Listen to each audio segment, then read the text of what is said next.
ಮನವಿಟ್ಟು ಕೇಳಿದಿರಿ ಅಲ್ಲಿ ನೀವು ಎಲ್ಲ ಕೇಳಿದಿರಿ ಎಂದು ನಾನು ಆಡುವುದಿಲ್ಲ. ಆಡುವುದು ಅನಿವಾರ್ಯ ಕರ್ಮ ನನಗೆ. ಕೇಳದವ ಅರ್ಹರೆಂದು ನಾ ಬಲ್ಲಿದೆನೆಂದರಿಂದ ಆಡುವೆನು ಮೈದುಂಬಿ ಎಂದಿನಂತೆ ಯಾರು ಕಿವಿ ಮುಚ್ಚಿದರೂ ನನಗೆಲ್ಲ ಚಿಂತೆ. Very good evening, members. Here Ravindra Kore, Chairman of Bangalore branch. Welcome all the delegates for the today's very important session. That is real estate sector GST issues from expert personality from Chennai is going to address. That is none other than Sri Advocate K. Vaideshwaran sir from Chennai. On behalf of all the viewers and on behalf of managing committee members of Bangalore branch, I wholeheartedly welcome Vaideshwaran sir for the session. Welcome you, sir. Dear members, as you are aware, the today's session is an 45th session of live webcast from the Bangalore branch. During this corona, we are continuously making effort to make our members very in active mode. Today, the expert personality about to say about Vaideshwaran sir, I am recalling my student days. The last subject was IDT subject for me. I did more than 60 marks, and it will help for me to become CA. And still I am keeping the sir book as my memory in my okay. So it is very proud moment again. A sir was in address when I was in president of KSCA last 5 years back in 2014-15. We had an along conference from Bangalore branch, KSCA and AFTP. We had a big conference. Sir is also addressed that area, that conference also. The topic, sir, is as we are learned as a student and also listen various sessions. The flow of sir teaching style is very simple. If you are concentrate and sit and just listen the sir lecture, then I think no revision is required. You can go directly and write exam, or you can apply for your practical aspects. So in that process, the Bangalore branch is scheduled this today's program. So more than 900 members have registered already. Don't know how many members will going to join the average 600, 700, already 400 cross. On behalf of managing committee members of Bangalore branch, I wholeheartedly welcome all the viewers for your active participation for the Jnana Dasova live virtual program from the Bangalore branch. Dear members, the HO is restricted 10 programs for July month. This is the 10th program, and in consolidated it is 45th program. In August month we have planned 10 programs. The first program maybe we are announcing or 7th August or 8th August. Kindly you be on visit our website, and also we are sending newsletter all the 10 programs well in advance. So with that note, I once again wholeheartedly welcome Vaideshwaran sir for the session and also all the viewers. So now I request secretary to formally introduce the sir Vaideshwaran sir to the all the our viewers. Over to Srinivas. Thank you, Chairman, for giving a welcome address. Sir, welcome, sir, Vaideshwaran sir. It's a pleasure to have you on this webinar. I am also your student. During my student days, I was attended your class in Chennai. Really, it's a pleasure to hear you again through this webinar. It is my proud privilege to give a brief introduction about Vaideshwaran sir.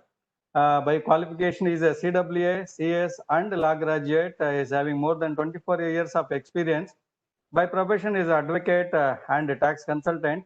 He specializes in advising and litigation service in direct taxes, especially in international taxation, excise, customs, and majority of indirect taxes aspects, company law, FEMA, and arbitration. He also specialized in negotiation and drafting of international and domestic contracts in different verticals. He authored many books on indirect taxes. He was a speaker on various national and international seminars across the country on indirect tax subject. He is a renowned faculty member on indirect taxes, especially for CA final students. He is actively involved in various committees as a chairman and member formed by the government and other organizations. Name a few is Madras in the Madras Chamber of Commerce and Industry and Indo-American Chamber of Commerce Chennai chapter. With this brief introduction, I once again present before you CA K. Vaitishwaran sir. Over to you, sir. By telling in our CA conference, always you used to tell CA, CA, CA. So you have manufactured many CAs of your students are there. You are a great advocate. So thank you once again. Welcome. Ravindra, this is not the first time I've been called as a chartered accountant. I am mildly amused. In fact, on a lighter note, there have been instances where when we are on the physical mode of seminars, and I used to travel to the length and breadth of India in some of the CA branches. There have been scenarios where even the plaque would mention K. Vaitishwaran Chartered Accountant and hand over to me. So I'm quite used to it. In fact, some of the other friends used to joke with me, seniors who joined the council used to say that, lucky you're an advocate and not a CA, otherwise we'll have trouble in elections. all that goes to, the credit goes to the so many students who have been part of my journey. So since I see two students who are part of this committee as well as a seminar, I take this opportunity to thank all the students who have also helped me in my learning pursuits, because without students there is no faculty, and only the students' questions keep the faculty even more alert. And to ensure that the student is adequately answered in the next session, faculty spends more time learning. So I have done a lot of learning thanks to all the students. Let me go straight into the subject. This is going to be a very extensive, very technical lecture. And sorry for the delay. We had some hiccups. And typically, this virtual environment also throws certain challenges at initial stages. And then you shift from gadget to a device. And now I'm on a mobile. Typically, I've been addressing virtual meetings all through this lockdown in iPad and laptops. And this is the first time I'm addressing a meeting on a mobile phone. So in case any call comes, I'll quickly have to cancel that call or something. If Ravindra can run through the presentation, I'll just use the phrase next for you to move again. Yeah, next. Go straight to the first slide, please. So all of us know this. This industry is, for some strange reason, has never had a comfortable journey of indirect tax. In the works contract days, it was so complex that nobody understood works contracts. The statute tried to understand works contract and put their own language. And when the language was complex, the lawyers stepped in and tried to interpret in their own way. The industry gave their own theories, and then the court judgments came, and then interpretations came, and then larger bench judgments came. So there was all kinds of confusion as to what is a works contract. In fact, I still remember ages ago when there used to be a dispute as to whether putting dyeing color of dyeing a t-shirt would amount to a works contract or not. This kind of dispute, because there is a white t-shirt, you put into a bucket which has got a red color, and then you take it out, becomes a red t-shirt. So the question is whether the red color is just labor and consumables, or the red is actually material fixing on the goods, and therefore there is a transfer of property or accretion for the purpose of levy of sales tax. And finally, there were judgments to say that 50% is material and 50% is labor. So this field has been completely chaotic, but there was no necessity for that kind of confusion to spill over to the residential complex arena, but it did. So let me start with the existing practice that is prior to 1/4/2009. I'm calling it existing practice just for the sake of convenience. We have now completely gone into new systems. So prior to 1/4/2009, what was the mechanism? Somebody would enter into a construction agreement, and then there would be a consideration for that. They would charge GST at 18% of that. And they would execute the sale deed for the undivided share of land, and sale deed for UDS would not be liable to GST. This is one methodology. Another would prefer a single document and ensure that a single conveyance is executed for the UDS as well as the construction of the apartment. And there was an effective rate of 12% after aggregating land and construction consideration. And of course, there was also affordable housing, which had a lower effective rate of 8%. And then there was this issue as to whether villas are liable to GST, service tax, and then subsequently GST. So for villas, there could be a situation where somebody would sell the land upfront first, and then the buyer of the land will give back the land to the developer, and the developer will operate as a contractor and construct the villa, in which case there will be a construction agreement with 18% GST on the construction consideration. Or sometimes they would combine both the consideration, both the land as well as the villa, and then construction, and charge an effective rate of 12%. This was all going on, and people kept on saying that, real estate is suffering. We need to help out the real estate. On one side, markets had to be enthused. Consumers had to made to come back to the real estate segment. So a lot of representatives are going up and down, and then government stepped in and said, we'll give you a new system. Next.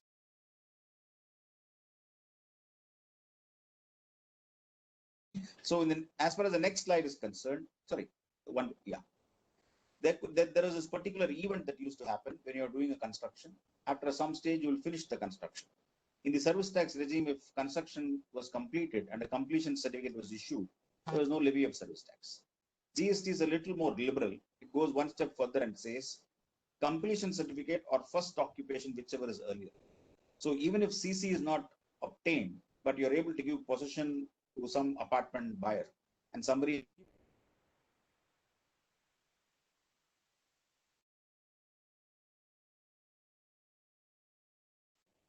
314/2009 to say that there was no GST after issue of CC or first occupation, whichever is earlier.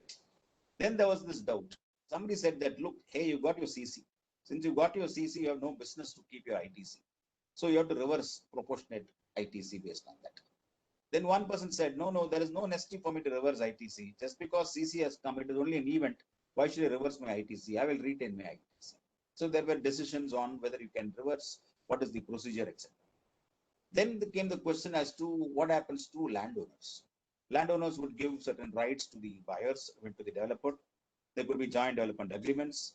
And then there was a question as to whether landowners should charge GST on their customers. Then there was this issue as to whether developers should charge GST on what is the landowner share, which is the constructing area. There were developers who said, no, this is not taxable at all. There were decisions applicable. Then there was a huge debate on whether development rights are liable to GST. So these were all kinds of questions that were floating around in the market with multiple views going around. Next. So there was a massive change in law. Now, the massive change in law was such that, one, the whole objective was to help the real estate industry. But if you ask any of the top developers or anybody in the field as to whether the new notifications have helped them, they would give a wry smile.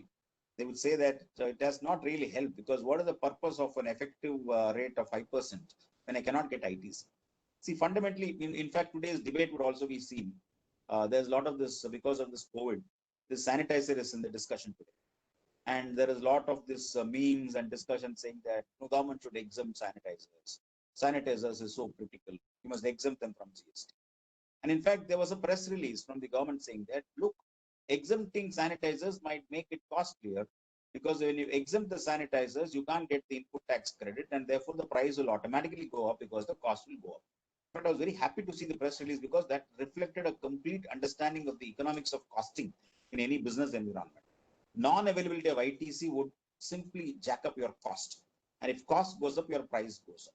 So obviously, sanitizers should be taxed and cannot be exempted.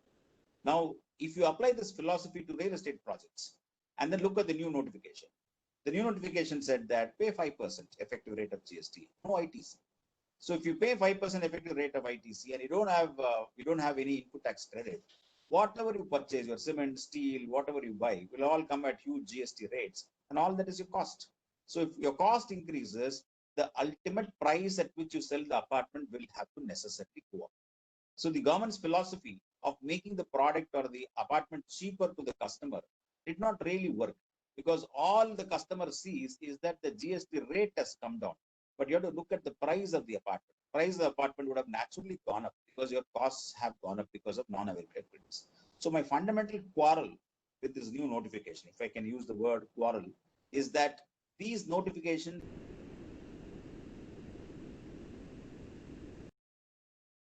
that you must tax everything, or you have your own philosophy on exemptions. But if you're taxing something, please ensure that whatever goes into that, the credit is available. Otherwise, the chain would be broken, and if the chain is broken, the price automatically increases.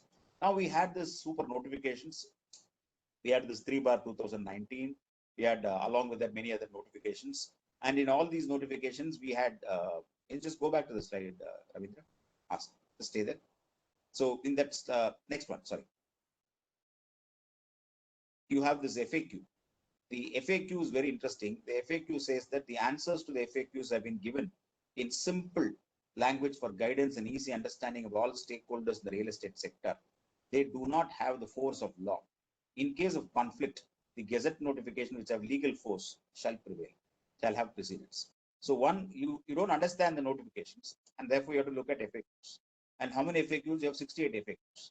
So the very fact that you have to issue 68 FAQs to make some English clearer indicates that the notifications are not so simple. Fine. You try to still understand the whole thing to FAQs, and then you come with the last para which says that in case there's a conflict, the Gazette notifications will have precedence. So nobody is clear as to some of the clauses, some of the scope of this notification. Next, Ravindra.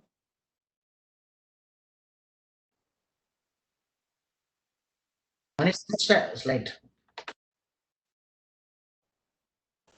So entry 3IF notification, that is number 3/2000 notification. That is a key notification which all of us are debating on.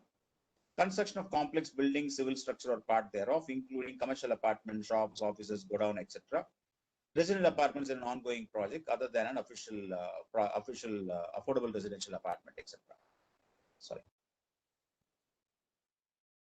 So in this, what happens is that the GST rate is 18%. ITC is available. 1/3 deduction towards land is available. And the industry recognizes this as something called as 12% rate on the total consideration. So you typically, you have a scenario where somebody pays 12% by exercising the option to pay under this. This is all old history. In 2019, much water has flowed, but effective 12% was continuing. So people try to exercise the option to continue with the old rate and had to file certain letters, etc. Next. Then this 3IE, whatever was the scheme that was available in the past, construction of apartment and ongoing project under any of the schemes that exist in the past, GST was at 12%, ITC is available, 1/3 deduction towards land, and industry said it is 8%. So please understand, when I say 12% or 8% or 5%, I'm factoring that 1/3 deduction towards land as per the notification. The actual rates are what I call as GST rates, and then I factor the 1/3 deduction. Next.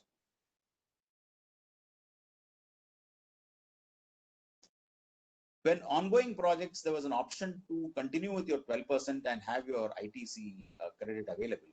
Lot of questions came up. Typically, you will have a RERA approval, and RERA approval would be probably for, let us say, 4 towers. Work was yet to commence in respect of 3 towers, while 40% work was complete in respect of 1 tower.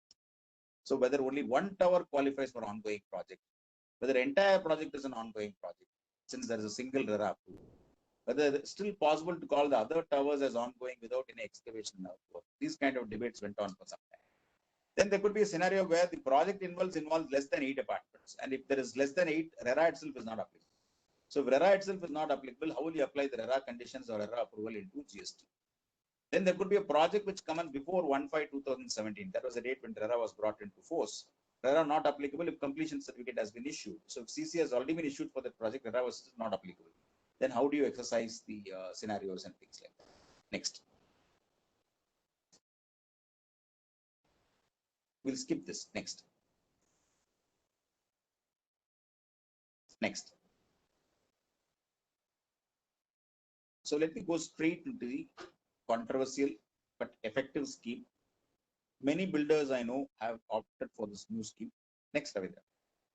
Under this new scheme, what they do is, sir, mine is a new project. How is it new project? I've commenced it after 1/4/2019. Okay.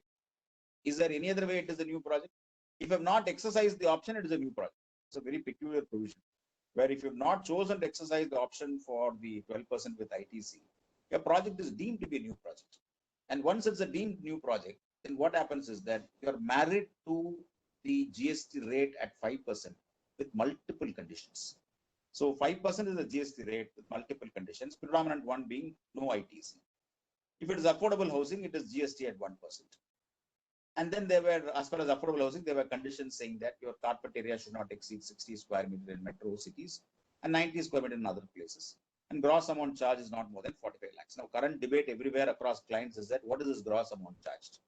How do you calculate this 45 lakhs? What all should you take into account? What all should not take into account? I don't think there is much scope for interpretation here because the definition is quite clear. Gross amount charge shall be the sum total of consideration for the services, amount for the land, any other amount charge, including preferential location, development charges, parking, common facilities, etc. I am of the view that the tax need not be taken into account. There is a stamp duty or registration or any other statutory levies. That by itself may not be a consideration for the services. It is a levy on the services or levy on the transaction. And therefore, it may be possible to keep the tax and duties out of the computation while you calculate 45 lakhs. But all other amounts that you charge from the customer will have to be taken into account insofar as affordable housing is concerned. Next. So now that I've set the tone as to what is already there, most of you are practicing chartered accountants, you know the whole story, what is the rate, etc. I'm going straight away into a legal issue. Is 5% the only option? Is there no other option? Is there no other choice available?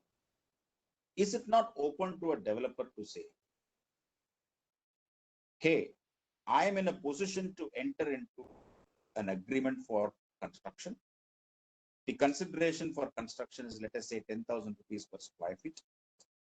I am executing a sale deed for undivided share of land. Let us say that consideration is about 12,000 rupees per square feet. So instead of taking this entire 22,000 into the picture, I will take only the 10,000 meant for construction, offer it for GST purposes, pay 18% on that, and also take full input tax credit. Now, what am I doing? My entire consideration is now split into sale deed for undivided share of land, consideration for construction agreement. On the entire construction agreement, I'm willing to pay 18%. Because I'm paying 18%, I'm entitled to full ITC. I don't want to, I'm not liable to pay any GST because I'm selling land as far as UDS is concerned. My cost comes down significantly. Is this an available option? What are the merits in this option? Is this option prohibited or restricted in any manner? This is a scope for the next few slides. Next. Let's look at this 3/19, which everybody is talking about. Let me just take a step back and try to set the tone as far as rate of tax is concerned. All of you are very senior professionals. You have practiced in central excise, you have practiced in service tax, you have practiced in customs, you have practiced in VAT. How does central excise operate? Central excise is a levy on manufacture.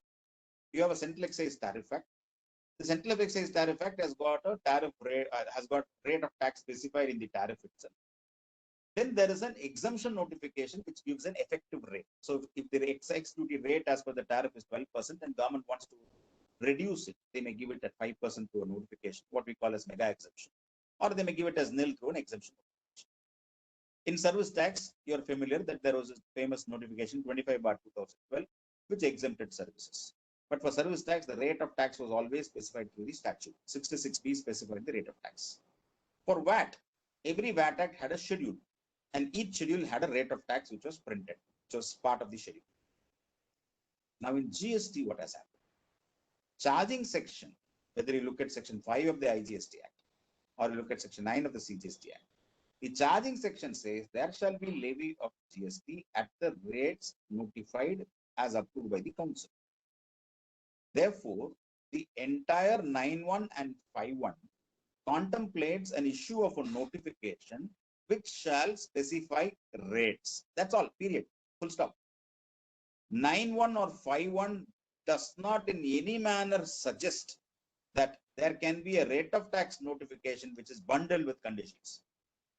There cannot be a rate of tax notification bundled with conditions unless an authorization flows from 5(1) or 9(1). 5(1) of 9(1) of CGST Act and 5(1) of the IGST Act only talks about rates to be notified. So the part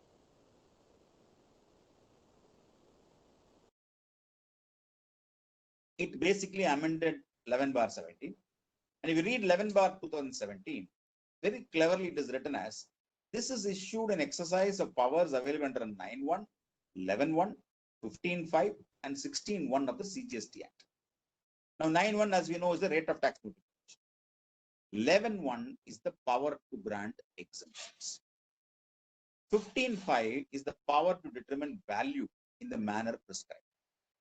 And 16.1 is to subject to conditions notification has been prescribed. ITC is available through 16.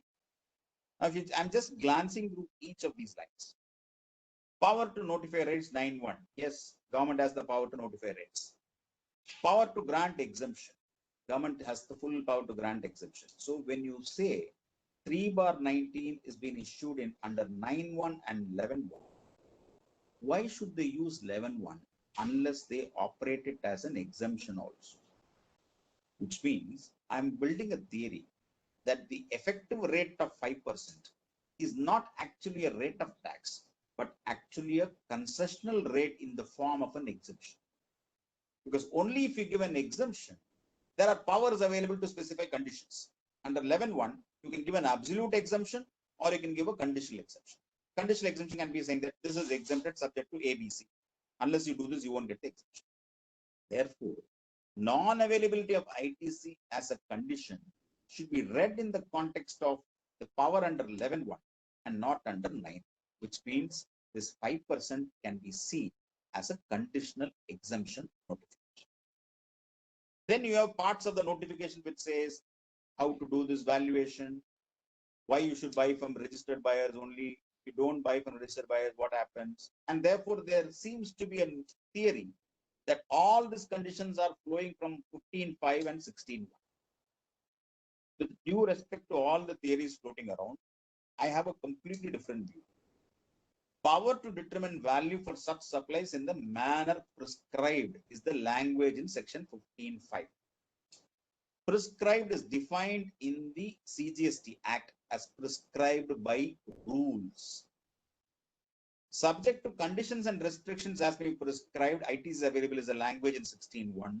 Prescribed means prescribed by rules. Therefore, you cannot prescribe a value or you cannot prescribe a condition or a restriction for ITC through a notification. 3/19 is a notification. It is not part of the rules.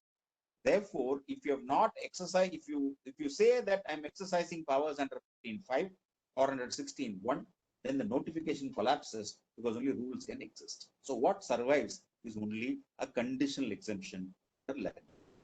Next. This just exemplifies what I just now said. Power to notify rates is simple power and there is no power to specify conditions or restrictions. Power to grant exemption does not confer power to provide a deeming fiction where option is not exercised. Non-availability of ITC can be specified only through section 17.5 and not through a rate notification. All of you are familiar with 17.5, which gives a list of items on which you cannot avail ITC. 16.1 does not confer power to deny credit. 15.5 requires rules to be framed for valuation. Next.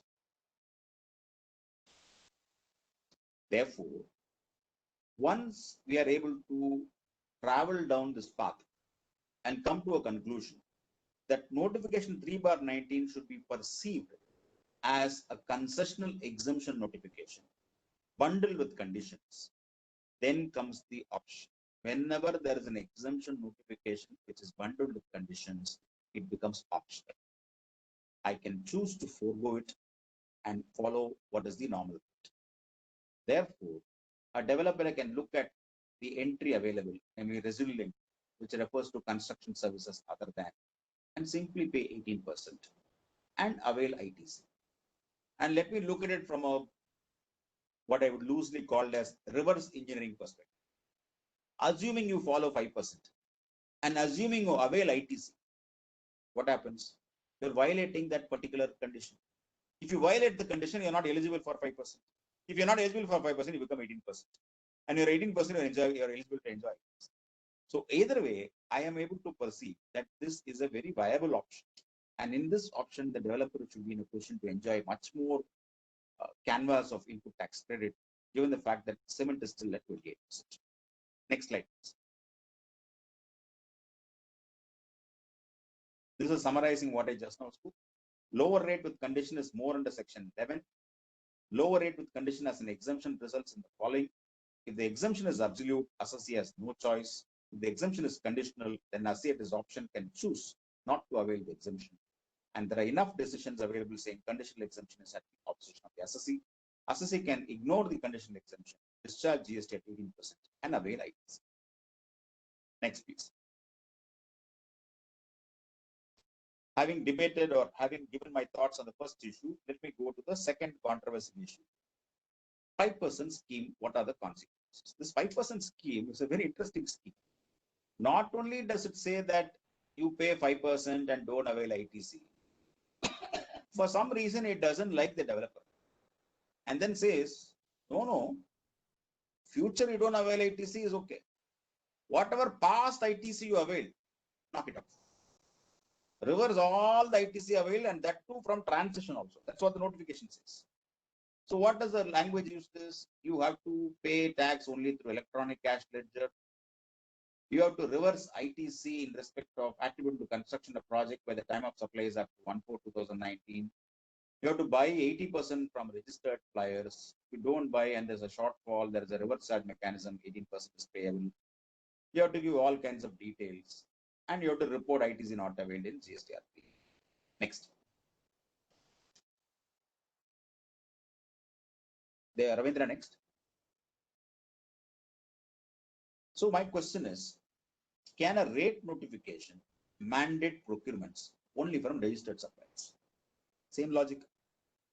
When the section 5(1) gives the power only to specify rate of tax and nothing more, anything, even a comma extra would be a violation of the mandate given in the section. Because please understand, a notification is an exercise of a delegated power. A delegated power should confine itself to the mandate given by the statute. The statute says notify a rate of tax over. You cannot say in the rate of tax notification, buy from this fellow, buy from registered fellow. If you don't find registered fellow, you suffer. As a businessman, I am under a dilemma because I need material. Imagine COVID scenarios. Post-COVID, lockdown is relaxed. Slowly, construction is picking up. Some here and there, some states are opening up. Here and there, some areas are opening up. Here and there, non-containment zones are opening up. Slowly, activity is coming to a start. Now, at this stage, any contractor or developer cannot insist on where he is going to get the materials from. He'll be happy if materials are supplied. He'll be happy if some people come to work. He cannot strictly say, no, under the law, I have to buy 80% material. Where will you go? Whoever supplies may say, look, I have not filed returns in time, my registration is cancelled, but I can still supply it to you. Now you're buying from an unregistered supplier. Yes, there is an evasion of tax. But the data is available. Government can always ask you, who is your list of suppliers? You have to provide that list. Government can go to the concerned person and collect the tax. Why should the government or the law collect the tax from the recipient? Merely on the premise that some people are unregistered. I can understand a scenario where the government uses a statutory tool called as reverse charge mechanism, where they choose to collect from somebody else. That is a prerogative of the parliament and the powers exercised under the reverse charge. That doesn't mean that I am not in a position to collect from somebody who's evading, and therefore I will come. And that too with a condition saying you completely buy from registered suppliers in case you don't buy on that shortfall. So the same logic which I used for the earlier point would apply here. And for construction, let us take sand. Let us take sand, for example. I don't have a choice as to who's going to supply sand. In many cases, many builders would know what a challenge it is to get sand. What is the legal sanction for 82? So all this can you specify in a rate of tax notification? And then can 9 section 4 itself confer power based on a shortfall? Can identify RCM on certain categories.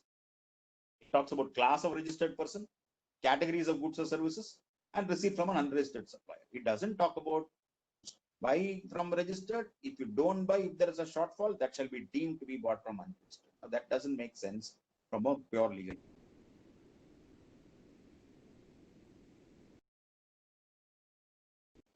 Next, Ravindra. All calculations for determining eligible ITC is based on carpet area. Now, carpet area as per RERA means net usable floor area of an apartment, excluding external walls, areas under service shaft, exclusive balcony or veranda, and exclusive open terrace. But it includes area covered with the internal partition.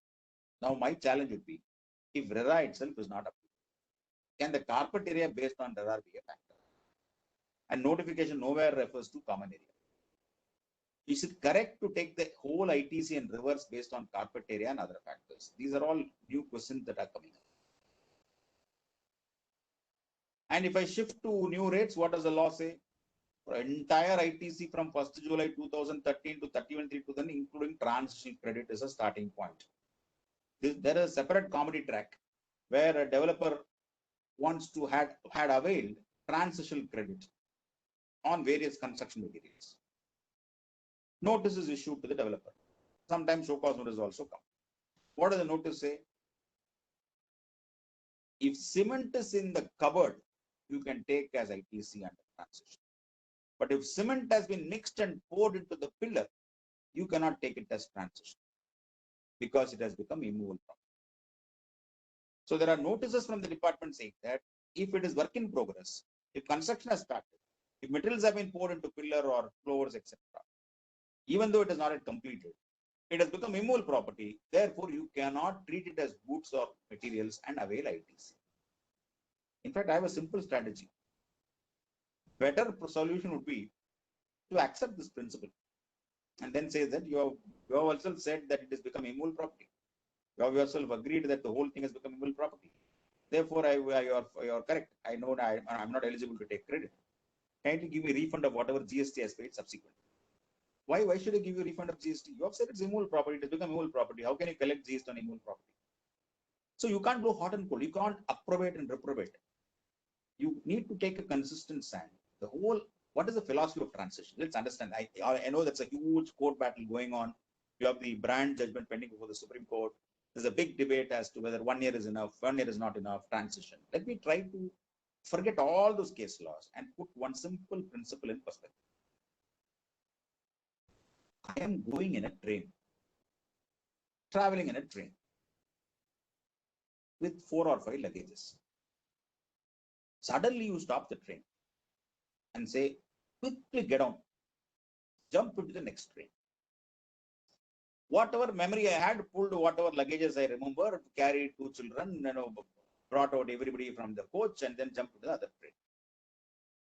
After the second train left in its journey, I suddenly realized I have forgotten 2 suitcases in the first train.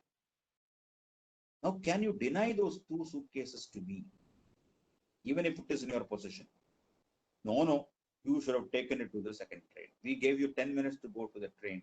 You should have been alert enough to carry all your luggage. Even though we have the luggage, even though the luggage is there, we cannot give you. I can understand the luggage is lost. Even though it is there, we know it is there, we cannot give you. That is exactly what I'm talking about. Transition. I have moved from a central excise service tax regime to GST. Your law said that I must file something on time. I missed the bus. I missed the train. Using the same metaphor. Not only did I miss the train, I could not get onto the train properly. There were so many technical challenges. The staircase was not functioning. The railway line was not functioning. The connectivity with the coaches was not there. I'm talking about the portal. So there were so many glitches around that I could not file properly. I could not avail something. Should I not get the benefit of doubt? Now, very rigid positions are taken by tax authorities and revenue councils in this matter by saying that, no, our portal was fine. The whole country knows that the portal was not fine. Maybe on the day this fellow tried, it was functioning, but this fellow didn't try that day. He tried some other day. Then there comes the argument saying you must have screenshots and proof that it does not work properly. How will I know all those things? The concept of screenshot itself is now unique. You have promised the new system. You should ensure that it is glitch-free. If it is not glitch-free, yes, there can be problems in technology. You are having some other issues in terms of how to develop a complex solution across the country. Granted. Then don't take such rigid positions on something like transition. What belongs to me belongs to me. Imagine a situation like this. You're a trader and you have a 3-year stock. You're not able to sell. Just because you're not able to sell, can an artificial law come and say, last 1 year stock only, I will give you transition? Who asked you not to sell? I could not sell because market was not there. So 1 year only, I'll give you transition benefit. After 1 year, whatever old stock is there, if you pay now, pay GST. That amounts to double taxation because I've already paid tax before. Therefore, transitional schemes, transitional mechanism have to be seen sympathetically only. Frauds, I agree. Take whatever action you want to take. If there is a fraudulent document based on somebody's claiming transition, throw the book at that person. But if somebody is saying this is my credit, this is my stock, all it requires an examination and a public. So if that be the background, you have a developer kind of scenario saying that you can't get any transition credit. In case you by chance we had given you transition credit, you go to 5%, bloody reverse everything. So you lose all your credits. So my question is very simple. Can somebody divest vested rights? Can a notification come and say, whatever you have accumulated and have it as your vested right, you have to reverse it. Now that is the question that needs to be addressed. Next. Next. Taking away ITC would amount to taking away vested right and can be charged. And mind you, the moment the notification 3/2019 clearly says that this notification is effective from 1/4/2019 in the Gazette notification, that is the effective date. If 1/4/2019 is the effective date, can that notification say whatever credits you availed before 1/4/2019 going up to July 17 and going beyond that to transition should be reversed? That indirectly would mean that it is attempting a retrospective effect and a retrospective withdrawal of a vested right, which is not permissible as per decisions of the apex court. Supreme Court in the case of Eicher Motors said that a notification cannot have retrospective effect to withdraw vested rights or demand payment. Much closer, VAT was implemented across the country in 2005. Tamil Nadu implemented from 2007 January. After some point of time, the legislature and the government executives discovered that there could be scenarios where somebody is purchasing goods at 100 rupees, availing input tax credit of 10%, and then selling the goods at 75 rupees. That means the selling price is lower than the purchase price. And they still enjoyed the ITC. Therefore, the law was amended and section 1920 was brought into Tamil Nadu VAT Act, which said that if your selling price is lower than the purchase price, your ITs will be proportionately reduced to the extent of the sale price. Now that amendment was challenged. That amendment was retrospective in nature, went up to the day VAT came into picture. Matter went to Supreme Court in the case of JM & Co. While JM & Co said that, yes, they can amend the law to put a condition that it will be proportionate, but the law cannot be amended retrospectively to take away the vested right. That means the ITC available. Now, please understand, this is a statutory provision. When the legislature brought in a statutory provision to take away an availed ITC, the court struck it down by saying it cannot have a retrospective effect because it takes away vested right. If this is the position for a statute, can a notification withdraw vested rights? If so, that notification obviously, clearly is subject, can be subject to challenge. Next. Now the next issue I'm going to take up is land. Now let's look at this Delhi High Court judgment, which many of you will be familiar with. Suresh Kumar Bansal. Now what was this decision and why did it come?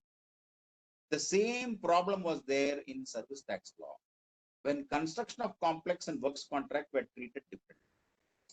And in construction of complex, there was a method whereby you can pay service tax on 25% of the value, subsequently 30%, subject to conditions. And while this is part of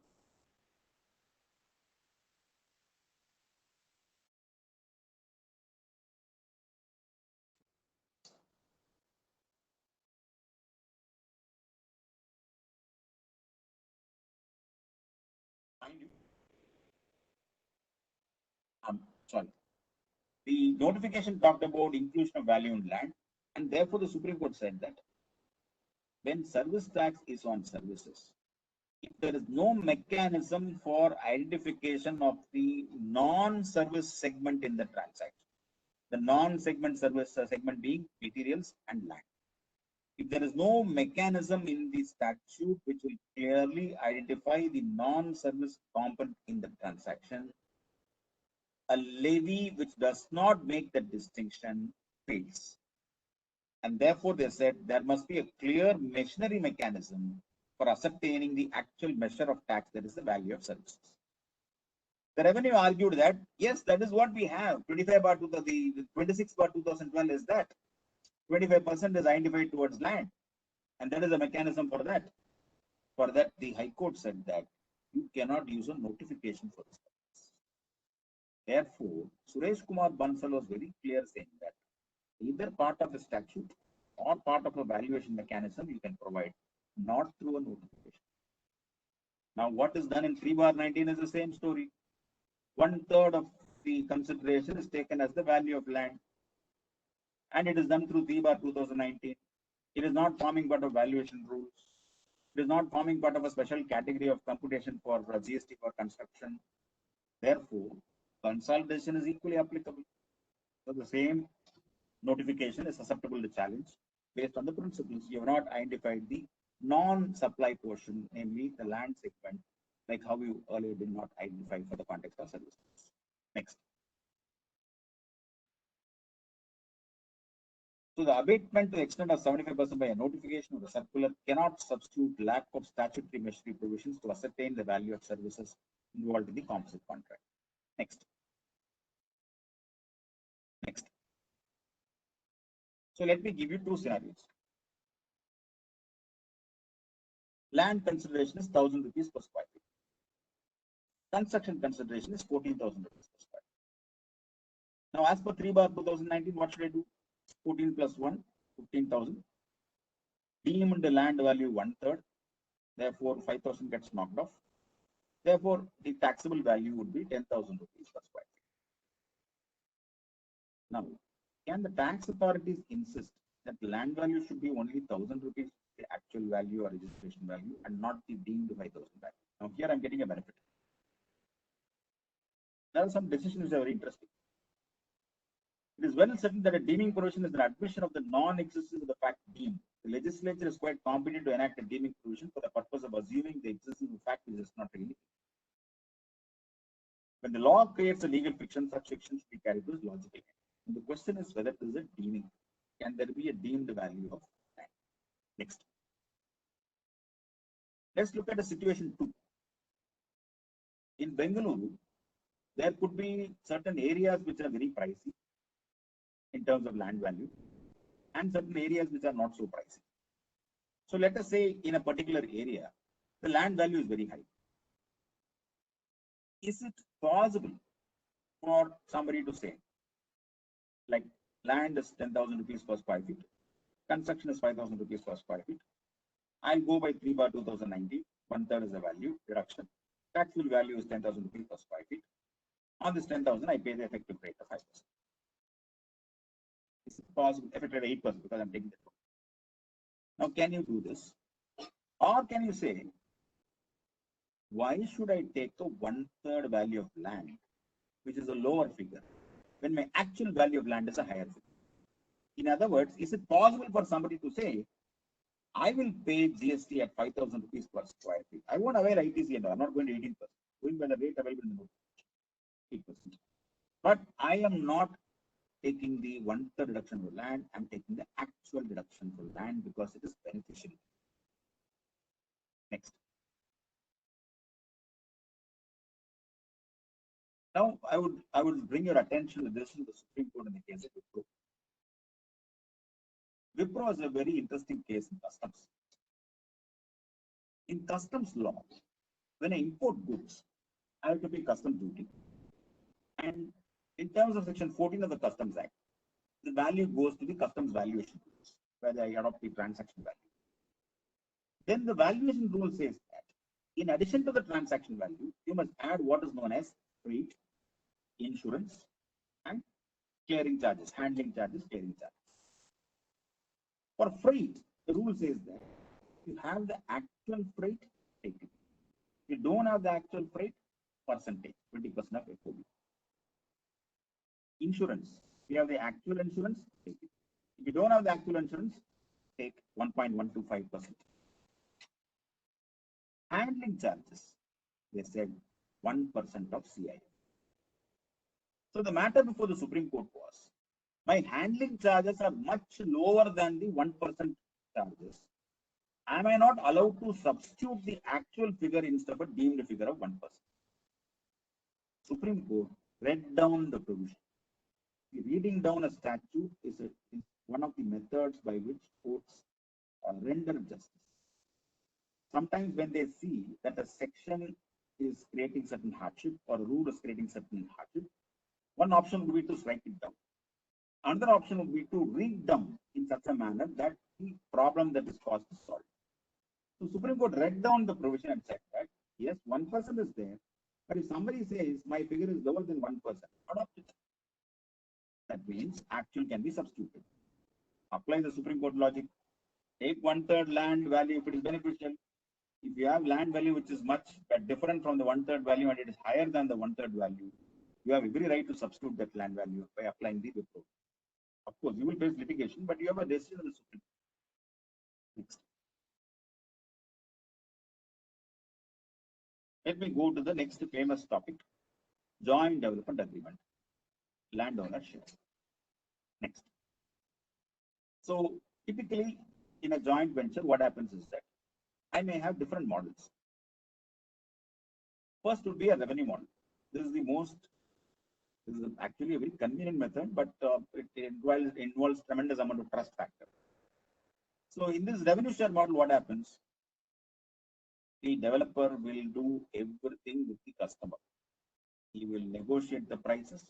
He will execute the documents, collect the full money from the customer, pay the full applicable GST, put the money in his bank account, and then by a cutoff date, 1 week later or 10 days later or the same date, 30% or 40%, whatever is agreed, of the total money collection will be transferred to the landowner's bank. Now, what is the advantage in this? One, the developer does not carry out any construction for the owner. Two, customer is the headache of the developer. Three, in a typical constructed area model, what can happen is that the developer will construct and give you 25 flats, and you will have to sell the 25 flats to make money. And you may have problems selling. Here, as and when sales happen, you get a flat percentage of money. So revenue share model is an interesting model, but that, as I said, a tremendous amount of trust between the landowner and the developer. This is probably a least tax controversy model. Only thing is you have to be careful that you don't enter into an AOP kind of a situation in the tax. Next. Then comes the question, is there a possibility of a GST on a revenue share model? So let's be clear. What is the whole idea of what is the charging section for this? We are clear that it is on supply. And all of us are very much clear. We have attended enough meetings to understand that 7.1 deals with supply. And 7.1, if you see the structure of 7.1, it talks about sale, barter, exchange, lease, license, transfer, disposal. These are the powerful terms that is used in section 7.1 of the CGS. Where is the sale? Where is the lease? Where is the license? Where is the barter? Where is the exchange in a revenue model transaction? There must be something which falls into 7.1. It doesn't fall under 7.1. There is no rendering of a service for it to be called as a service. There is no provision of a service for it to be called as a supply of service.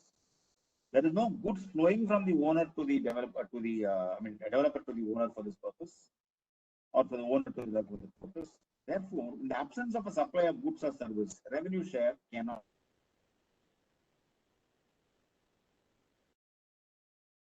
Look at the last para. There is no service rendered by the appellant, and the money flow to the assessee from SWPL under the nomenclature royalty is not a consideration for rendition of service, but in fact represents the appellant share of revenue arising out of the joint venture being carried on by the associate. I have land, you have development skills, both of us shall pool together, create this project, you approach the customer, collect the money, give me 30%, give me 40%. A revenue share model, strictly speaking, should not attract this. Next. Then comes the most popular model, area share model. What happens in area share? Let us say I'm the landowner. I have land. Now, let me change the example. I don't want to be the landowner because in my example, the owner's age is going to be 92. So let us say there is a landowner who's 92 years of age. He's got a huge plot of land. Family members are there. He tries to sell the land, no takers.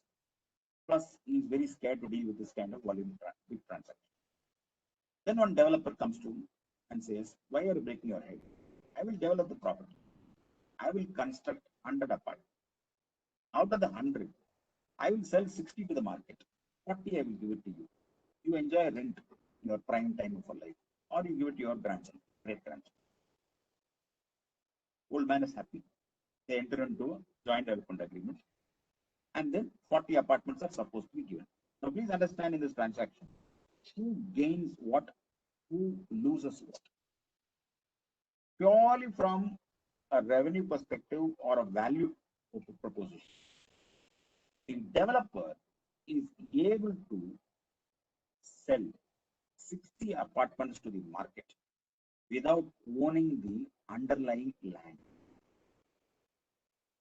The landowner is able to get 40 apartments constructed for himself without paying a paisa. So, basic common sense would tell you that there is a consideration between both parties. The consideration, if I have to look at, the owner gives up the land ownership rights for the underlying 60 apartments, and for giving up that land ownership rights, he gets 40 apartments. The developer has spent money to get the 40 apartments constructed. For getting that money, instead of getting money, is getting some underlying. If you look at it purely from this perspective, one may possibly come to the conclusion that you can identify some element of consideration. But whether that is taxable or not, I'm going to a bigger. But I'm just saying from a common sense perspective. So questions I'm going to pose: is the developer liable to pay GST on construction done for the owner? Can it be said that the supply of service by the developer to the owner? Can it be said, a very interesting argument, developer constructs 100 apartments from his own budget, from his own cost, from his own funding. So he's already spent money and construct 100 apartments. Whatever cost he has incurred for constructing the 40 apartments, he knows, and he factors it while fixing the selling price for the 60 apartments, because he's not going to pay from his pocket. So when he fixes the selling price of the 60 apartments, including various costs incurred for this 40, and he pays GST on the 60 apartments, is it not possible to argue that entire 100 apartments have suffered GST? Why should he pay GST once again for the construction for the owner? Next. So taking the last proposition, Hyderabad bench in the case of Vasanta Green, 2018, very clearly held that he has incurred all the construction costs. He means developer has incurred all the construction. The entire construction cost incurred for the purpose of, next slide, Ravindra.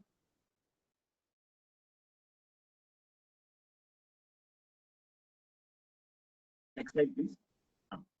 So Hyderabad bench, Vasanta Green, very clearly said that since the cost incurred has already been captured in the ultimate pricing of the apartments to other customers, there is no question of service tax again. Yes, this is a service tax judgment, but what are we talking about? In service tax also, the same debate continued whether construction is done for the owner, whether it is a service or not. Same thing, whether a supply of service or not. Therefore, Hyderabad Vasanta Green judgment should apply even in GST. Next. Hyderabad bench judgment was subsequently followed in PNR Infra, where the same logic was applied. But here, what is critical is you have to establish that the cost incurred was forming part of your cost construction and demonstrate The selling price for the other customers was fixed while taking into account the cost incurred. Next. Now that is a model where you say, I'm not going to pay. Then the developer says, no, sir, I don't want to take such a big risk. Already business is down. I don't want litigation also. Is there a method where I can actually pay on the landowner share? So then I gave you the example. The consideration is evident in the transaction. The consideration evident in the transaction is the value of the land given up by the owner is the consideration for the construction of the apartments by the developer. So there is an apparent consideration available in the transaction through the joint development agreement. Now, I am not saying this. The Supreme Court is just saying. And Supreme Court said this not in the context of tax, but in the context of a consumer case. What happened? Joint development agreement. Developer did not deliver in time. Landowner filed a consumer complaint. Please understand, Consumer Protection Act, which existed before, is no longer available. Today, we have the new Consumer Protection Act, which has come into force from July 20, 2020. It's much wider in scope. Anyway, that is on a side note. So, going back to the Fakir judgment, in that dispute, one of the arguments raised by the owner was, developer was that I am not a service provider, landowner is not a consumer, for the Consumer Protection Act to apply. Supreme Court said, you have agreed to construct and therefore you are a service provider. Then the landowner, the developer argued saying, yes, I have agreed to construct, but where is the consideration? There is no consideration in the transaction. Then the Supreme Court said, the consideration is the land given up by the owner.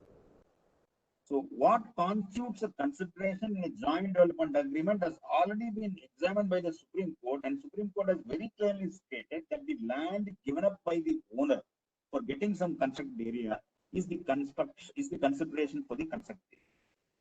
Now, when you have consideration flowing so clearly from a decision and your agreement, why would you want to go to a comparative rate which the notification asks you? The notification, I'll get into it.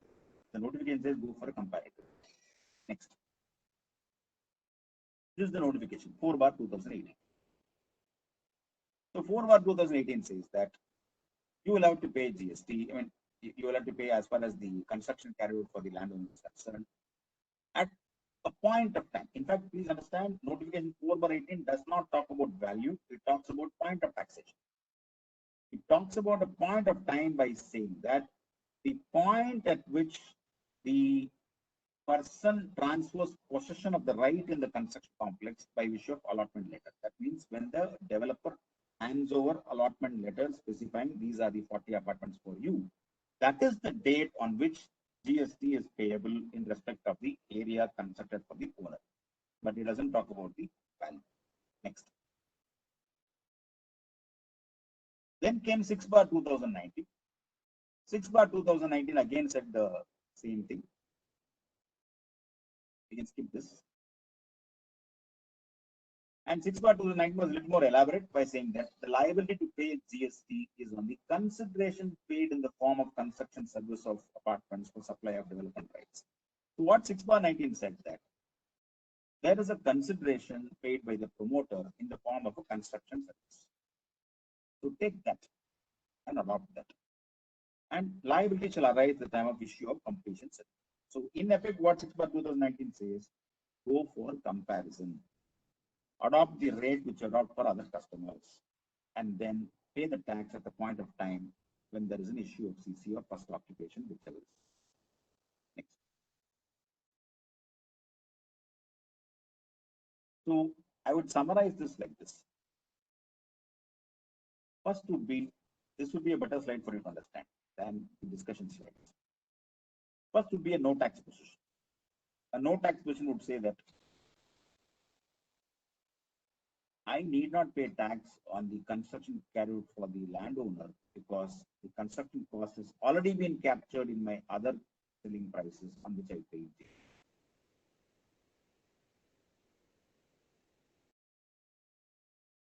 Which development right is transferred less 1/3 value. I'll adopt that rate. This notification says so people will comfortably follow this. A third interesting dimension. Assuming you are ready to pay GST on the landowner's share and your no tax position you want to avoid because of obvious litigation. Let's imagine this. Landowner already owns the land. How can he go to a comparative rate which captures the land in it? How can he go for a selling rate to a customer and then try to work back? Instead, why can't you visualize like this? Landowner already owns the land. I'm constructing apartment for him. Is it not a contract like a construction works contract service? So can you not say that the construction carried out for the owner is akin to a contractor, and therefore the GST rate would be 18%? Take the comparative rate, take the guideline value, take an agreed rate, take cost plus 10%, anything is okay. Once I am able to come to the conclusion that there is a construction carried for the owner and I have to pay 18%, I get ITC. Then value becomes semantics. In value, I go with the notification, adopt the comparative rate, or I will go with the Supreme Court judgment, adopt the guideline value, or I am contracting party, I can put a figure in the joint development agreement itself that the construction consideration for the landowner shall be rupees so and so per square feet. Or I can say consideration is not ascertainable, go to the valuation tools, cost plus to whatever is the cost for putting up the apartment. Either way, value I be able to fix 18% I adopt, I get X. That is also an interesting option. So what happens for a developer? For customers, he'll pay 5% without ITC. For landowner, he can go to 18% with ITC. That can be beneficial for the landowner also because they could negotiate better square feet or whatever because he gets the benefit of ITC. Next. Coming to the last issue, the development rights. First of all, we need to understand, can development rights even be taxed? Next, Ravindra. Development rights in residential projects. What is a development right? If the 92-year-old man is the owner of the land and he decides to enter into a transaction called a joint development agreement, he gives him a bundle of rights. He gives him the right to enter the property.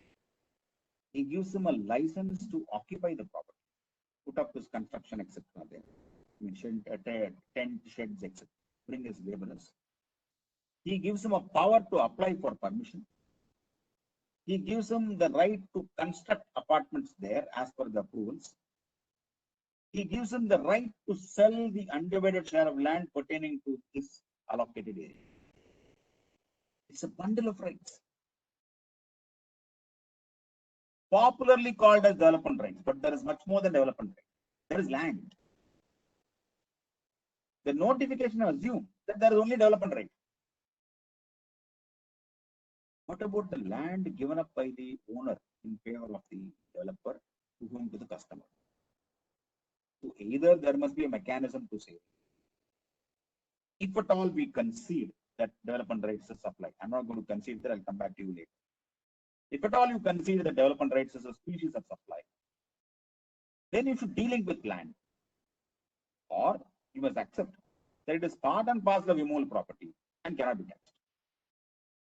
So that is how I'm going to progress to the next two slides. Whereas what the notification says, development rights are exempted, subject to conditions. What is the conditions? It is exempted. Suddenly it becomes taxable. What kind of notification is this? It will remain exempted till one magic happens, namely CC comes. If CC comes, it becomes taxable. And how is it taxable? Based on unsold stock. A poor fellow developer is paying 5% GST without ITC. Suddenly you tell him that you are an efficient poor fellow. You don't have customers, but you've been smart enough to finish the project with your own funds. And you've got your CC. Because you got your CC, be damned. Since you got your CC, you have to pay GST under RCM on development rights based on your unsold area. Obviously, it does not have consumers, therefore you have significant unsold area. Please pay under reverse charge mechanism. And then the seasoning to the soup is that you cannot avail ITC on that also. Kind of provision will be like this. So you have a provision which says no GST because of an exemption. GST will come when completion certificate is obtained, and developer has to pay under RCM based on the unbooked apartments. And for that, they have a valuation mechanism equal to similar apartments charged. Next. So let me go back to my favorite topic. How do we accept that development rights is a supply? It must be supply of goods or supply of services or supply of both. In fact, I've always asked an interesting question. Everywhere in the statute it says supply of goods or services or both. What is this both? Imagine somebody is asking a question. Well, goods is defined. Service is defined. Both is not defined. So you have this everywhere it carries these three words are there. Anyway, that's not lighter way. Development rights in immovable property can be considered as benefits attached to land and hence would take the character of immovable property. Chedda Housing Development Corporation, Anand Behra Supreme Court are judgments in the context of or not development rights, but immovable property per se. In fact, if you look at the decision in the Transfer of Property Act, you will find even fishing rights are identified as immovable property. In income tax, there used to be a distinction between rent and the right to give the transaction of lease, salami as we used to call it. DLF commercial projects is the decision of the tribunal in service tax regime where it was clearly held that development rights is immovable property. You can even assuming you ignore Chedda Housing and Anand Behra for the purpose of debate. DLF commercial is a tribunal decision in the context of service tax where they say development rights is immovable property. Then people argue, no, service tax judgment will not apply to GST. It was on the context of whether it is immovable property or not. Next. In an example, I said that the owner is 92 years old. Now, if you want to treat development rights as a supply and tax, even under reverse charge mechanism, for it to be a supply, it must meet 7.1. 7.1 says supply in the course or furtherance of business. When a 92-year-old man enters into a joint development agreement and wants a peaceful settlement of his property, where is the business activity? Even if it's a 29-year-old man, it will not be a business activity because it is an investment in his books. It is not stock and trade. He would have accounted the land as investment. In fact, there's an interesting judgment in AP High Court. One fellow who had entered into a joint development agreement, he was given a demand for paying wealth tax on land held by him. He argued saying that since I've got into a joint development agreement, it is stock and trade. Since it is stock and trade, it is not an asset or wealth for the purpose of wealth tax. I won't pay wealth tax. API Court said that no, you are not in that business. On execution of GDA, you are not carrying on that. Now, that's what I want. If you're not carrying on business, it is not supply. If it is not supply, there can be there cannot be any GST. If there cannot be a GST, there cannot be a reverse charge mechanism. If that fellow is not even taxable, how can you make me taxable? So taxing development rights is definitely fraught with potential for litigation. Next.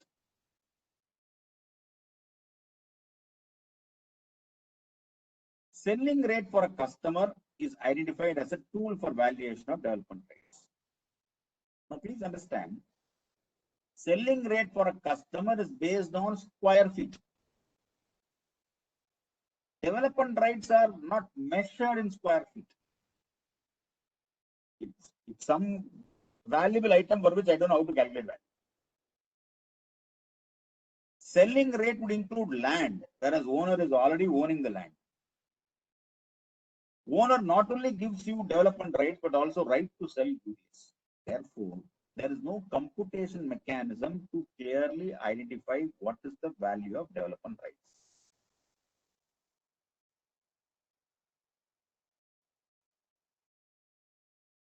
case law and income tax, which is applied across in many regions, where if you don't have a computation mechanism, the levy collapses.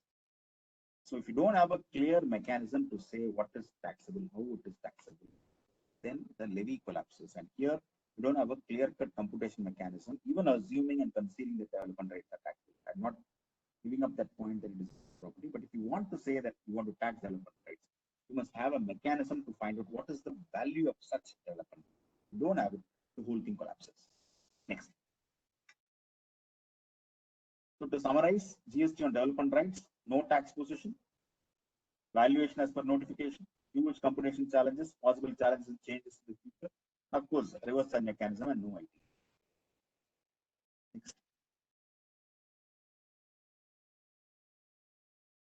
Now I have an ongoing project. Suddenly, you have CC. When CC comes, what is the advantage? No GST. It's a good advantage because customer is happy because he's getting an apartment, no GST is charged, plus he gets a completed apartment. Amendments were made to CGST rules saying that the day CC comes, you will have to go through a complex formula, re-examine your entire ITC, and then lose your ITC by certain cutoff dates.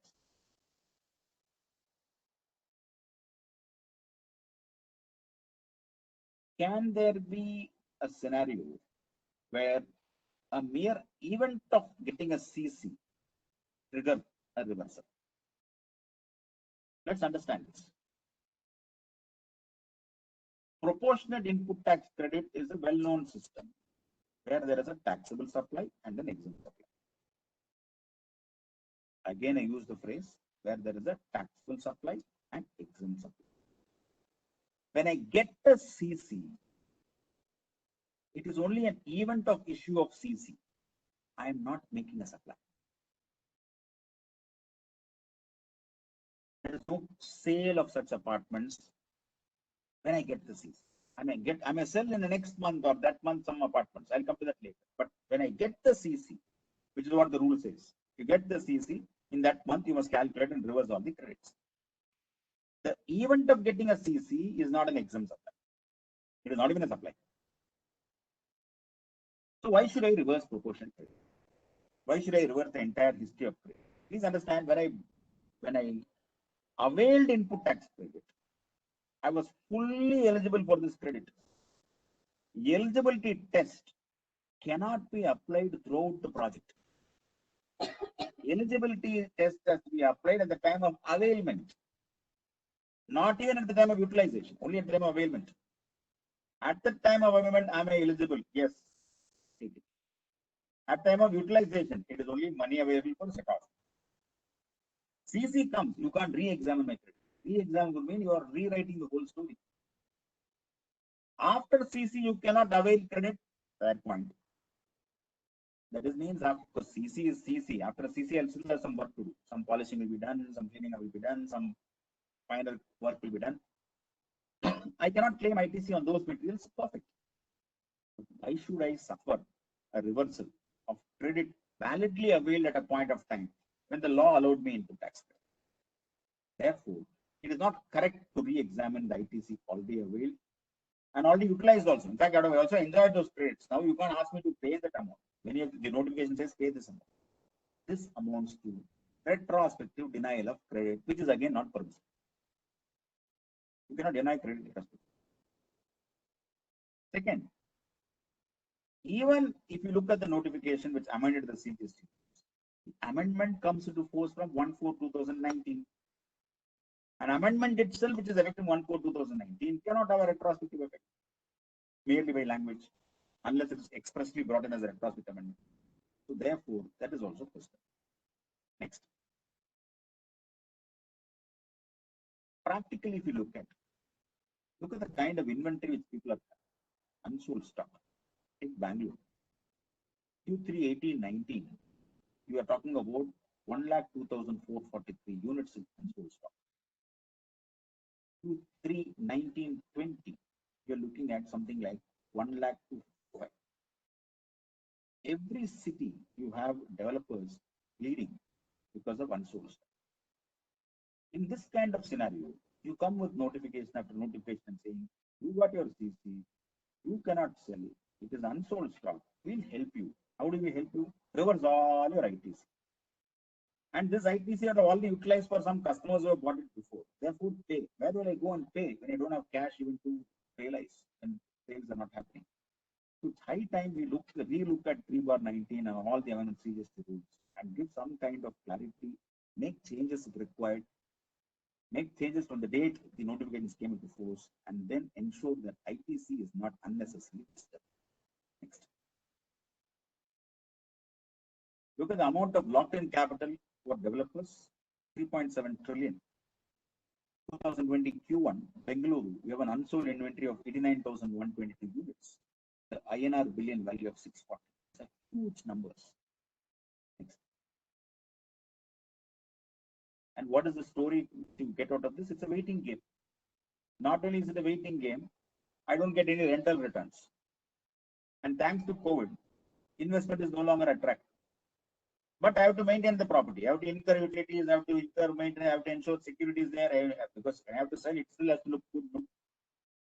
All new projects are on hold, land is a big challenge, and then tax laws are almost complete. IT department comes and says, you're a developer, you have built apartments, you have not sold, you have unsold stock. Why don't you pay notional rent on this? I'm not even getting a customer, but I have to pay income tax on notional. Then GST comes and says, you have unsold stock towards ITC. The GST structure itself is quite complex. Next.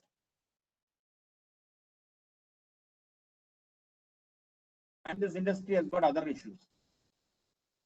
The National Anti-Property Authority launches sumo to investigation and says that you have not passed on the benefit of input tax credit. They do a complex calculation of pre-GST rates and post-GST rates, put into one box and put an order saying pay 3 crores, pay 6 crores, penalty will be initiated separately. We are fighting writ petitions across the country on these kind of orders. But lot of orders you have seen in the print and digital media about orders against developers. Then you have customer agreements. Then you have customers' understanding of GST. See, today, whether developer knows GST or not, consumers seem to know GST. The moment you want to charge him some element of GST, he will send you one WhatsApp message as well as a report from his friend or some newspaper article saying that whatever you are following method is correct, incorrect. This is right. So what would I envisage as light at the end of the tunnel or things which can be better? If this industry has to get up, if this elephant has to quickly get up, because real estate industry is a huge employer. If real estate is able to do well, then you have employment that is getting generated. All the people who went away from various locations will come back. And when employment gets generated, consumption gets automatically triggered. When consumption gets automatically triggered, the economy slowly comes back to its position. So one key driver for an economy is, apart from transport, apart from manufacture, is real estate. And biggest employer is real estate. So how do you make this attractive? First of all, you have to get rid of this unsold stock related CC provisions. You have to get rid of this development rates getting taxed. You have to bring in a blended rate, a GST rate with full benefit of ITC as an option. So let us say 5% without ITC, 8% with ITC. Why not? That will bring down the prices and become attractive. Or other super method. Next 2 years, whatever say, one methodology to boost real estate sales for 3 years, because real estate sales would indicate that customers are also coming to the market and cash is moving around. Next 2 years or 3 years, all real estate projects which are sold to customers up to, let us say, 31/3/2022, no GST, no stamp duty. And carefully ensure that ITC is retained, because after 2 years, you are going to bring back tax. No reversal of ITC. Now you may say, sir, loss of revenue. Yes, loss of revenue, but anyway, you're not getting revenue. Things are not selling. What revenue are you getting? Anyway, after CC, there's no GST. So if you're able to bring down the stamp duty or even exempt the stamp duty and also bring down, give this option or exempt the GST, ITC fully available.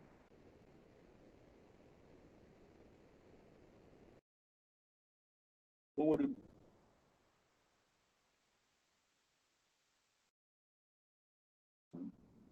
but India never faced that problem, so we didn't know that much. But COVID has completely altered the business structure, altered life. Everybody is worried, everybody is scared. These are different circumstances where you need different thinking caps. So pick up industry wise. So since my topic is real estate, I'm giving this solution. If my topic is some other topic, I would have given a different kind of.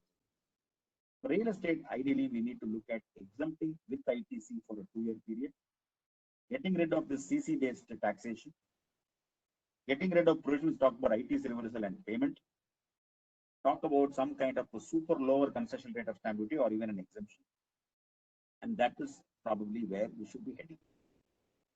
But with my 3 decades of experience, I can tell you that we may head completely in the opposite direction, where somebody would decide that wealth is getting accumulated. We need to account and capture and understand the wealth. Let us bring inheritance tax. There was one suggestion by a set of officers which was rejected by the government, saying that we never commissioned them. But inheritance tax has been in the radar for some time. Inheritance tax is a new version of estate. So there is always a possibility. Next slide. There is always a possibility that you can have some kind of inheritance taxes in the future.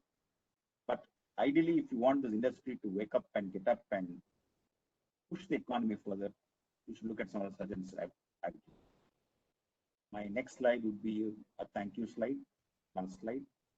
So I wish to thank everyone for a very patient hearing on this webinar. Webinar itself is a very interesting matter of connecting.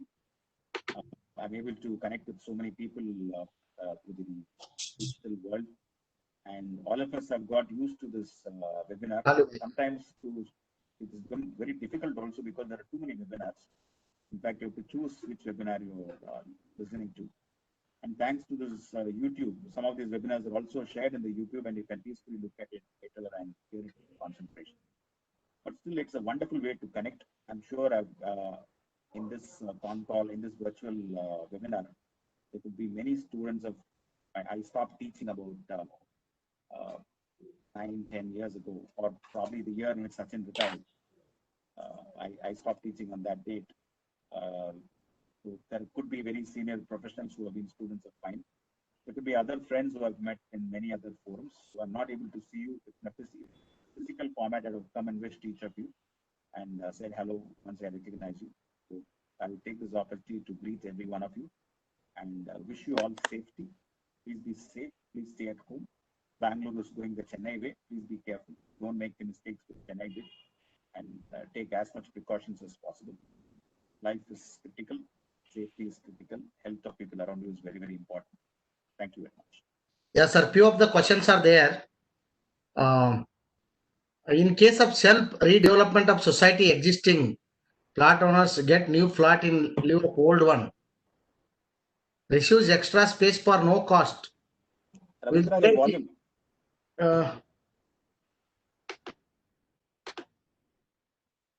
Yes, sir. Volume is there.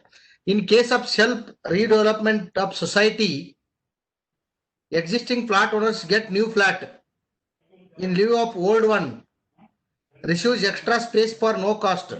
Will there be GST and additional space, square feet or entire?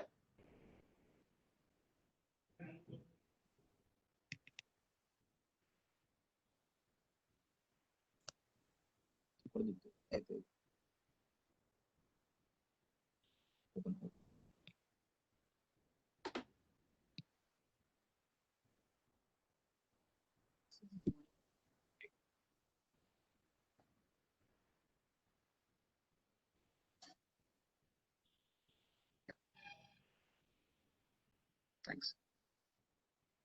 Sir, can I? I hope you can hear me. Yes, sir.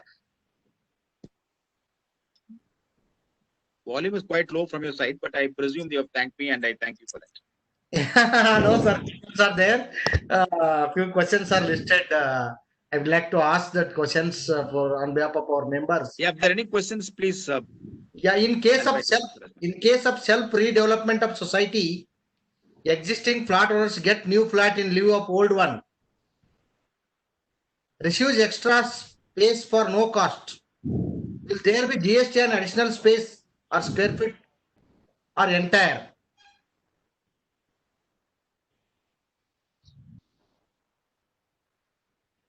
Sir, you got the question? Ravindra, I'm not able to hear you at all, Ravindra. Can Srinivasa speak that question? Yes, Srinivas, you Yeah, can yes. take the question answer. It's a first question. Srinivas. Sir, there is one question. Am I audible, sir? Vaidishan, For sir, some reason, your audio is very mine? very feeble. I'm not able to hear. Srinivas, my audio also is very low. Though I'm sure you can hear me. Yeah, Yes, we this can. question answer. That list you can click question answer box. Can you just show the chat box or something? It is showing in sir question answer box. It is a Q&A box. Sir, if you go to more options, you can see there.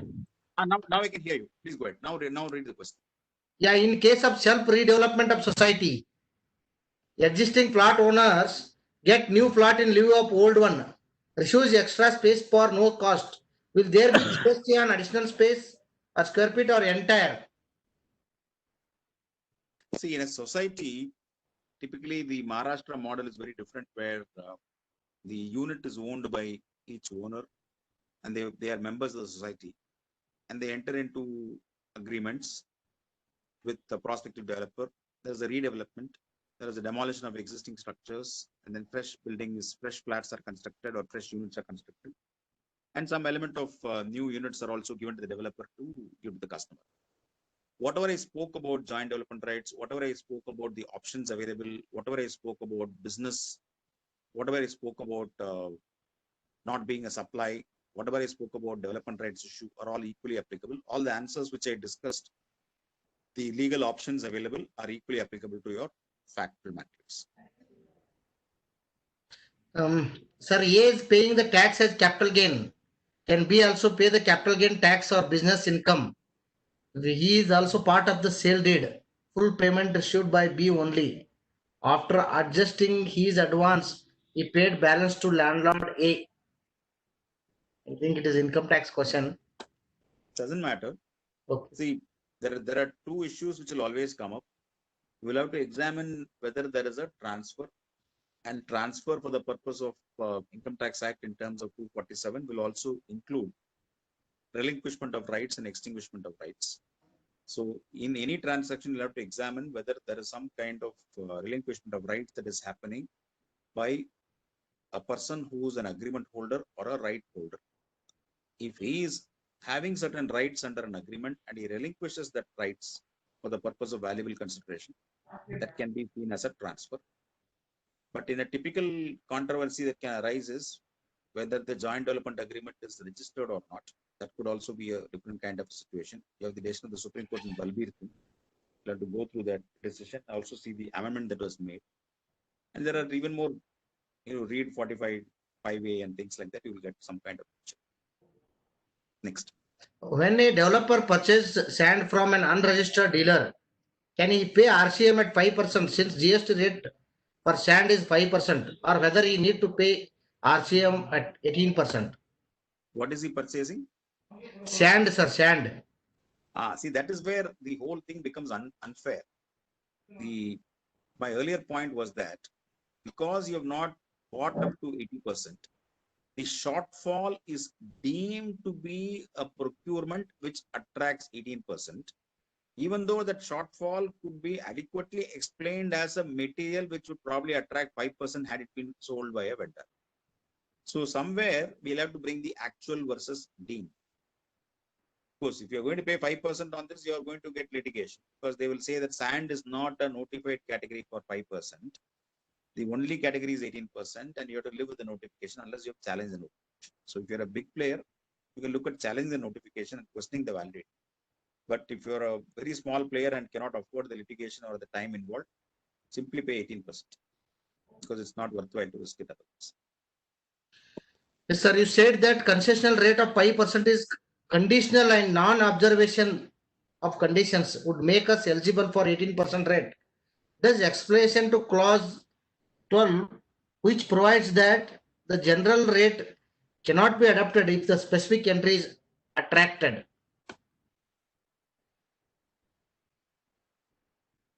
as part of the same notification. I'm saying the notification itself has become an exemption notification.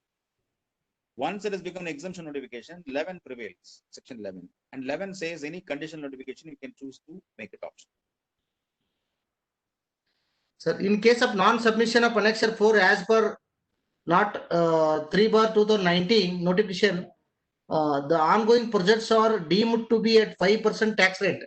Is there any other option to continue with old rate of 12% with ITC? If you have not exercised that option, then you are pushed into this deemed new rate of 5% without ITC. The only other option, which is what I discussed, where you get into the construction service at 18% and keep the land out of the equation.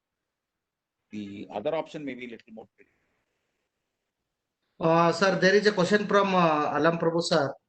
Members, I request you to put a questions in question box.